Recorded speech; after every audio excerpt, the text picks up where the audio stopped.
जय हिंद मेरे प्यारे बच्चों। जैसा कि आप सभी को पता है कि इंटरमीडिएट परीक्षा 2023 का एग्जाम स्टार्ट हो गया है और आपका जो है 10 फरवरी से सोशियोलॉजी का एग्जाम स्टार्ट है और आपके पास बहुत ही कम समय है। तो ऐसे में आपको ऐसा प्रश्न पढ़ना चाहिए जो कि आपके बोर्ड एग्जाम में आ सके। तो आपके लिए यह वीडियो बहुत ही ज़्यादा स्पेशल है क्योंकि इस वीडियो से आपके बोर्ड एग्जाम में बहुत सारे प्रश्न पूछे जाएंगे। तो आप इस वीडियो को शुरू से लेकर अंत तक देखिएगा। तो चलिए हम यहाँ से एक नंबर से स्टार्ट करते हैं।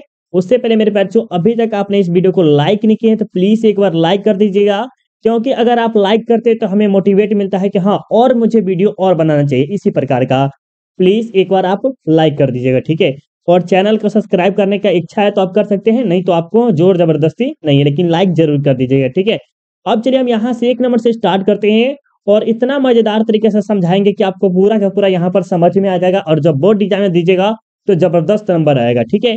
तो चलिए हम यहाँ से एक नंबर से स्टार्ट करते हैं और एक नंबर में क्या लिखा है कि निम्न में से किसने सोशियोलॉजी शब्दावली का सृजन किया। ये जो सोशियोलॉजी देख रहे हैं उसका जो शब्दावली का सृजन किए थे वो कौन किए, तो ये किए थे अगस्त कम्ट किए थे। कौन किए थे? अगस्त कम्ट। और ये कहाँ के थे? फ्रांस के थे प्यारे बच्चों। कहाँ के थे? ये बोर्ड या में आपसे पूछा गया है कि सोशियोलॉजी शब्द का जो सृजन हुआ है कहाँ से हुआ था? फ्रांस से हुआ था। वेरी वेरी इंपॉर्टेंट प्रश्न है, ठीक है, याद रखिएगा। अब 2 नंबर प्रश्न जो है और अच्छा इंपॉर्टेंट है, क्या करें कि मनुस्मृति के रचनाकार कौन है। मनुस्मृति के जो रचनाकार है वो आपको मनु जी है, तो ऑप्शन क्या होगा? डी होगा। और तुलसीदास किसके हैं? बरवे रामायण के। वेद व्यास किसके हैं? तो आपको पता होगा किसके हैं? महाभारत या रामायण के, बताइए। तो महाभारत के हैं। चाकन्ने जो है आपके क्या कहते हैं? अर्थशास्त्र के हैं। तो ये सब पॉइंट अगर आप याद करते हैं तो आपके लिए और अच्छा खासा हो सकता है। और वाल्मीकि जी है वो रामायण के हैं, ठीक है, याद रखते हुए चलेगा। अब देखिए आपके सामने 3 नंबर में क्या कह रहा है कि भारतीय समाज में कितने आश्रमों में विभाजित किया गया है। भारतीय समाज जो है उसे कितने आश्रमों में विभाजित किया गया है? 4, 5, 3 या 7। तो ये प्रश्न आपको पता चल गया होगा, 4 में बांटा गया। कितने? 4 भागों में। तो ऑप्शन ए आपका राइट आंसर। और 4 भाग कौन कौन से है भैया आपको पहले बताए हुए, ठीक है। अब चलिए आपके सामने 4 नंबर में क्या कह रहा है कि निम्न में से कौन सा एक वर्ग नहीं है? वर्ग है, वर्ग है। तो इसमें जो आपका है ब्राह्मण है। क्या है? ब्राह्मण जो एक प्रकार क्या है? वर्ग है, ठीक है, याद रखिएगा। 5 नंबर में क्या करें कि प्राचीन भारतीय समाज कितने वर्गों में विभाजित है। प्राचीन भारतीय समाज जो है वो कितने वर्गों में विभाजित है मेरे प्यारे बच्चों? तो वो जो है 3, 4, 5 या 2। बिल्कुल जबरदस्त आपका जो कमेंट आ रहा है 5 का वो बिल्कुल ही सही है मेरे प्यारे बच्चों। कितने भागों में है? 4 भागों में। कितने? 4 भागों में, याद रखिएगा, ठीक है।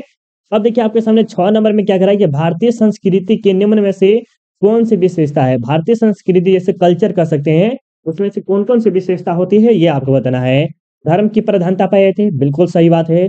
पूर्ण जन्म में विश्वास होता है, ये भी सही है। कर्म फल विश्वास रखता है और इनमें से सभी। तो आपका जो राइट आंसर क्या होगा? सभी होगा, क्योंकि धर्म की प्रधानता है, ठीक है, भारत में, ठीक है। पूर्ण जन्म में विश्वास रखता है, कर्म फल में भी विश्वास रखता है। तो ऑप्शन जो है डी बिल्कुल ही राइट आंसर है, ठीक है। अब देखिए 7 नंबर में क्या कह रहा है कि समाज शास्त्र का जन्म किस देश में हुआ था। समाज शास्त्र का जो जन्म हुआ था मेरे बच्चों वो किस देश में हुआ था? फ्रांस में। अभी जस्ट हम आपसे पूछे हुए थे कि समाज शास्त्र के जन्मदाता कौन है, तो अगस्त को में। और ये कहाँ के थे? फ्रांस के थे। और फ्रांस के बारे में आपको प्रश्न भी पूछ लिया, ठीक है। अब चलिए आपके सामने 8 नंबर में क्या कह रहा है कि भारत में उपनिवेशवादी शासन के क्या कारण थे। भारत में उपनिवेशवादी शासन के क्या कारण थे मेरे प्यारे बच्चों, इसके बारे में बताइएगा। बिल्कुल इसका जो राइट आंसर क्या होगा? राजनीतिक अस्थिरता। क्या होगी? अस्थिरता, जो कि ऑप्शन ए आपका बिल्कुल ही राइट आंसर है, ठीक है। अब देखिए 9 नंबर में क्या कह रहा है कि भारत के किस विश्वविद्यालय से समाजशास्त्र की पढ़ाई शुरू हुई थी। सबसे पहले समझिएगा मेरे बच्चों, ये जो समाजशास्त्र जिसे इंग्लिश में सोशियोलॉजी बोलते हैं, बिल्कुल सही है। और ये समाजशास्त्र की जो शुरू हुई थी पढ़ाई कहाँ पर? भारत में। फ्रांस में नहीं बोला जा रहा, भारत में बोला है। तो भारत के किस विश्वविद्यालय से?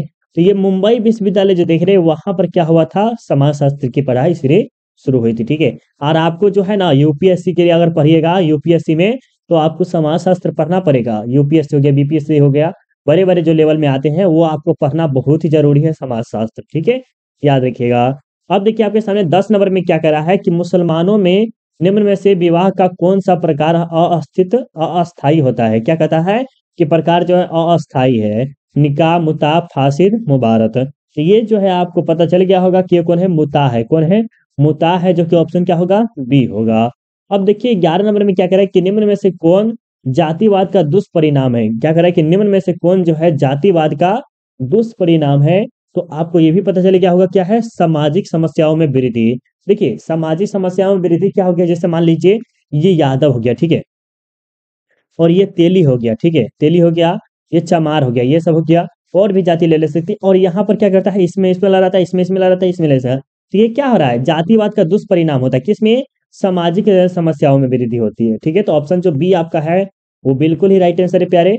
अब देखिए आपके सामने 12 नंबर क्या करी, गरीबी का दुष्परिणाम परिणाम है। देखिए गरीबी जो है उसके कारण क्या है, अशिक्षा, बिल्कुल सही बात है। खराब स्वास्थ्य, अपराध, इनमें से सब है। डी राइट आंसर होगा, ठीक है, क्योंकि देखिए अगर आप पढ़ा लिखा नहीं रहिएगा थोड़ा मोड़ा भी, तो आपके लिए क्या है, अशिक्षित कहलाइए, गरीबी कहलाइएगा। स्वस्थ अगर आप ठीक ठाक नहीं है तो भी आप गरीब के लिए लायक है। अपराध कर लिए भी एक हो सकता है, राइट। 13 नंबर देखिए कह रहे कि किस भी समाज में पेशाक विवाह का प्रचलन है। पेशाक विवाह का प्रचलन किस विवाह में है मेरे बच्चों, तो 13 नंबर का उत्तर दीजिएगा, राइट आंसर क्या होगा, बहुत अच्छे। ये जो है हिंदू समाज में है, जो कि ऑप्शन क्या होगा, ये होगा। अब देखिए 14 नंबर में क्या करें कि निम्न में से कौन जनजाति नहीं है, निम्न में से कौन जो है एक प्रकार के जनजाति नहीं है मेरे बच्चों। ये जो देख रहे हैं चौपाल, वह नहीं है, क्या है, चौपाल, ठीक है, याद रखिएगा। और भील भी है, लेकिन भील जो है दूसरा है, वर्ग में आते हैं शायद। और ये जनजाति पूछ रहे तो चौपाल नहीं है, ठीक है। 15 नंबर देखिए क्या करें कि निम्न में से कौन जाति नहीं है, निम्न में से कौन जो है वो जाति नहीं है। ये जो शूद्र जो देख रहे हैं वो आपका क्या है, जाति नहीं है। हम आपको कुछ दिन पहले के वीडियो में भी ये प्रश्न हम आपको कराए हुए हैं, ठीक है। अब देखिए किसने कहा जाति एक बंद वर्ग है, नहीं कहते कि बंद दरवाजा है, उसी प्रकार का जाति जो है क्या है, एक प्रकार के बंद वर्ग है। मैकाइबर के द्वारा, मजूमदार तथा मदान के द्वारा, कुले के द्वारा, रिजेले के द्वारा।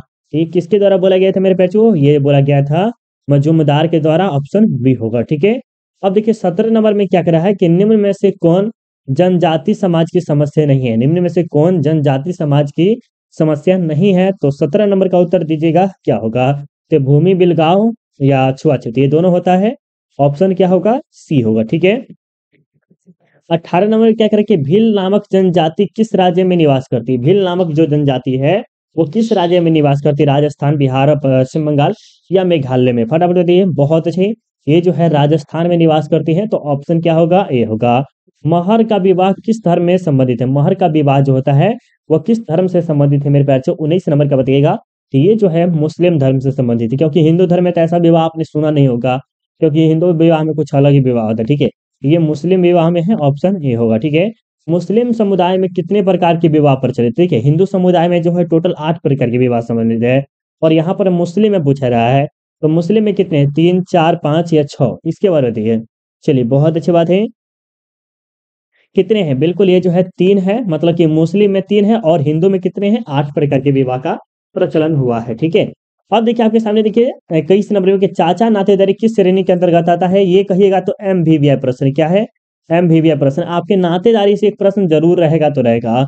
तो चाचा हो गया, ये आपके द्वितीय में आ जाता है। द्वितीय में कौन कौन सा होगा, चाचा हो गया, नाना हो गया, नानी हो गया, दादा दादी, काका काकी, जो भी है वो सब द्वितीय में आएगा। प्राथमिक में कौन आ सकता है, आपके माता आ सकते हैं, आपके पिता आ सकते हैं, भाई आ गए हैं, वो सब किस में आएंगे, आपके प्राथमिक में आएंगे, ठीक है। और तृतीय में यहाँ पर जो तृतीय दिया है उसमें कौन आएंगे, आपके दोस्त आएंगे, जो बाहरी लोग हैं, बाहरी लोग मतलब कि कोई आपके रिश्तेदार रिलेशन में भी जो होता है कोई कोई, वो ज्यादा करीबी होता है, वो भी जो है क्या है, तृतीय में आता है। लेकिन चाचा नाते ये सब जो आते हैं आपके द्वितीय में, और प्राथमिक में सिर्फ अपने परिवार जैसे ब्लड से रिलेशन होता है वही आ सकता है, ठीक है, याद है ना, बहुत अच्छी बात है।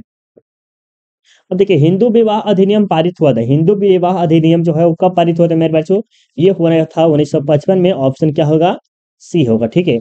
हिंदुओं में विवाह के कितने प्रकार के स्वरूप माने जाते हैं, 8, अभी जस्ट बताए थे कि हिंदू में कितने प्रकार के विवाह माने प्रचलित है, तो 8 प्रकार के हैं।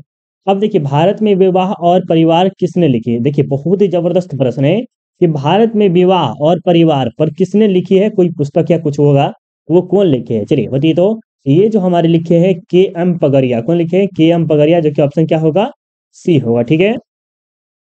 अब देखिए 25 नंबर में क्या करा है कि निम्न में से कौन से कारक भारतीय जाति व्यवस्था में परिवर्तन के उत्तरदायी है, भारतीय जाति व्यवस्था में परिवर्तन के कारक उत्तरदायी है, तो वो कौन है मेरे बच्चों, 25 नंबर का बताइएगा।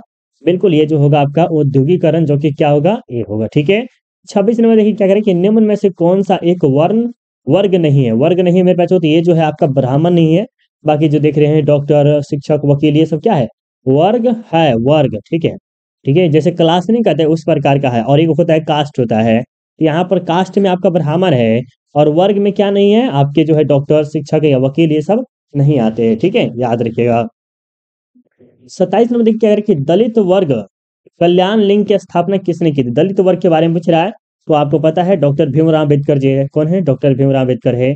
अब देखिए 28 नंबर में क्या कह रखिए, राष्ट्रीय अनुसूचित जाति एवं जनजाति आयोग की स्थापना किस वर्ष हुई थी? किस वर्ष हुई थी ये आपको बताना है। तो किस वर्ष हुई थी मेरे बच्चों? ये हुई थी 1990 में। ऑप्शन बी होगा, ठीक है। अब देखिए 29 नंबर में क्या कह रहा है कि निम्न में से कौन मानव तस्करी का कारण है? मानव तस्करी का साधन है मेरे बच्चों, ये जो आपका है इनमें से सभी होगा। ऑप्शन क्या होगा? डी होगा, ठीक है। ये आपका 30वां लास्ट प्रश्न है कि किस दिन अंतर्राष्ट्रीय औषधि दुरुपयोग एवं नैतिक व्यापार निरोधक दिवस मनाया जाता है? तो ये जो है आपको 30 नंबर का उत्तर आपको खुद कमेंट बॉक्स में कमेंट करके बताना है। वीडियो कैसा लगा जरूर बताइएगा, और प्लीज एक बार लाइक कर दीजिएगा, क्योंकि लाइक के बिना वीडियो असंभव रहता है। क्योंकि लाइक आप सबका जो है ना बहुत ही ज्यादा मोटिवेट करते हैं। लाइव क्लास के लिए तैयार हो जाइएगा। आपका जो सेल्फ स्टडी पे लाइव होने वाली है क्या बजे, आपका जो है आपको टाइम बता देते हैं। 6:30 में आपका लाइव होने वाली है, ठीक है, 6:30 PM में, ठीक है। तैयार रहिए, मिलते हैं 6:30 PM में। अभी के लिए बाय बाय, टेक केयर।